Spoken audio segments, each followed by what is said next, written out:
Pernah ngerasa nggak sih lagi asik ngerjain sesuatu, tahu-tahu waktu udah lewat gitu aja? Nah, hari ini kita bakal kupas tuntas ilmu di balik momen-momen ajaib itu dan gimana caranya biar hidup kita jadi lebih seru dan bermakna. Oke, kita mulai dari pertanyaan yang mungkin sering kita rasain. Zaman sekarang kan serba enak, serba nyaman, jauh lebih enak dari generasi-generasi sebelumnya. Tapi anehnya, kok rasa puas yang benar-benar puas itu susah banget ya didapat? Kenapa ya?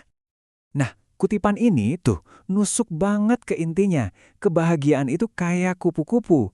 Makin kita kejar, makin dia terbang menjauh. Ternyata jalan menuju bahagia itu nggak sesimpel yang kita kira. Ini nih yang disebut jebakan garis finish yang terus geser. Sering kan kita mikir, gue bakal bahagia deh kalau udah dapat promosi itu. Atau kalau udah kebeli rumah itu. Tapi pas udah tercapai, rasa senangnya cepat hilang. Dan mata kita udah ngincer target baru lagi. Ekspektasi kita selalu satu langkah di depan realita. Ya gimana dari kecil kan kita diajarin buat ngejar hal-hal kayak gitu. Kekayaan, status, kesuksesan. Masalahnya semua itu cuma bikin garis finish kita makin jauh aja. Kita jadi kayak lari di treadmill, capek tapi nggak kemana-mana. Oke, jadi kalau ngejar hal-hal di luar sana itu bukan jawabannya. Terus masalahnya di mana dong? Jawabannya ada di tempat yang justru paling sering kita abaikan, di dalam kepala kita sendiri. Para ahli punya istilah keren buat ini. Entropi psikis. Gampangnya gini deh. Bayangin pikiran kita itu sebuah ruangan. Kalau ruangan itu penuh sama suara berisik, khawatir soal masa lalu, cemas soal masa depan, mana ada tempat buat ngerasain nikmatnya hidup saat ini? Nah, itulah musuh utamanya. Biar gampang, kita pakai contoh aja. Kenalin, ini Julio. Dia punya masalah yang sebenarnya cukup umum dan bisa diatasi. Ban mobilnya kempes. Kelihatannya sepele kan? Tapi coba lihat apa yang terjadi di kepalanya. Satu masalah kecil ini mulai menyedot semua energinya. Kekhawatiran itu jadi suara berisik yang memenuhi ruangan pikirannya, bikin moodnya jelek dan susah fokus sama hal lain.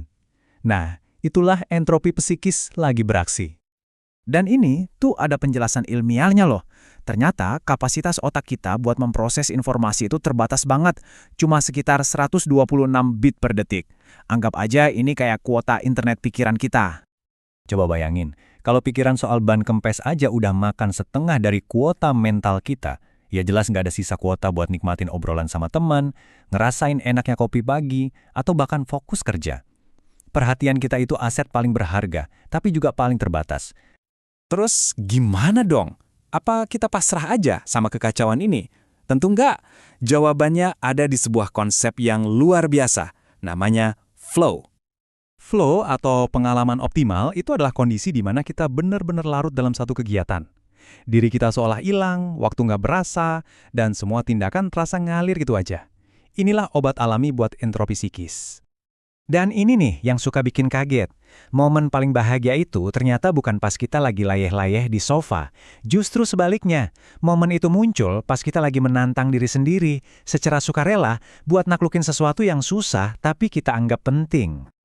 Rasanya tuh kayak gini. Seperti seorang pelaut yang jadi satu sama perahunya, ngerasain harmoni antara angin, ombak, dan lautan mengalir di dalam dirinya. Atau kayak gini, seorang seniman yang benar-benar terpukau, nonton karyanya seolah-olah hidup dan punya nyawa sendiri di depan matanya. Kedengerannya emang ajaib ya, tapi flow ini bukan sulap. Ada resepnya, ada ilmunya. Yuk kita bedah bareng-bareng anatomi dari kenikmatan ini. Kuncinya itu ada di sini, di titik temu antara tantangan sama skill kita. Kalau tantangannya ketinggian, tapi skill kita pas-pasan, kita jadi cemas. Sebaliknya, kalau skill kita jago banget tapi tantangannya gampang, ya bosen. Titik ajaibnya, flow itu ada di sini.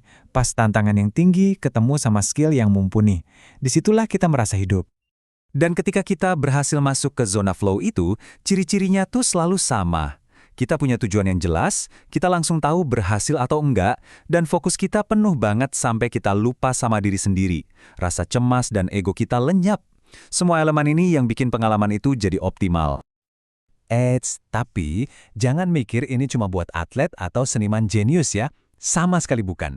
Ini buat kita semua dan bisa kita temuin dalam kegiatan sehari-hari. Dan yang bikin merinding, pengalaman ini tuh universal banget. Dari nenek-nenek di Korea, gembala suku Navajo, pekerja pabrik di Chicago, sampai petani di Italia, pas mereka ditanya soal momen terbaik dalam hidup mereka, deskripsinya hampir sama persis. Mereka semua ngomongin tentang flow. Contohnya, Serafina, seorang petani berusia 76 tahun. Buat dia nggak ada bedanya antara kerja dan main. Dia nemuin tantangan dan kepuasan mendalam dari merawat ladangnya. Dia mengubah rutinitas jadi sumber kenikmatan. Seperti kata dia sendiri, dia adalah bos dari hidupnya. Nah, ini dia poin utamanya. Kebahagiaan itu bukan sesuatu yang pasif kita tungguin datang. Kebahagiaan itu sesuatu yang kita ciptakan dengan sengaja mengatur pengalaman kita.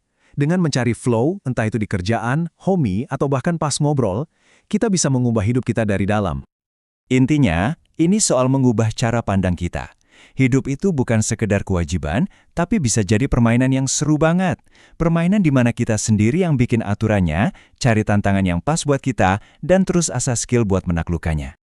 Jadi kekuatan terbesar kita itu sebenarnya bukan apa yang menimpa kita, tapi kemana kita memilih untuk memfokuskan perhatian kita.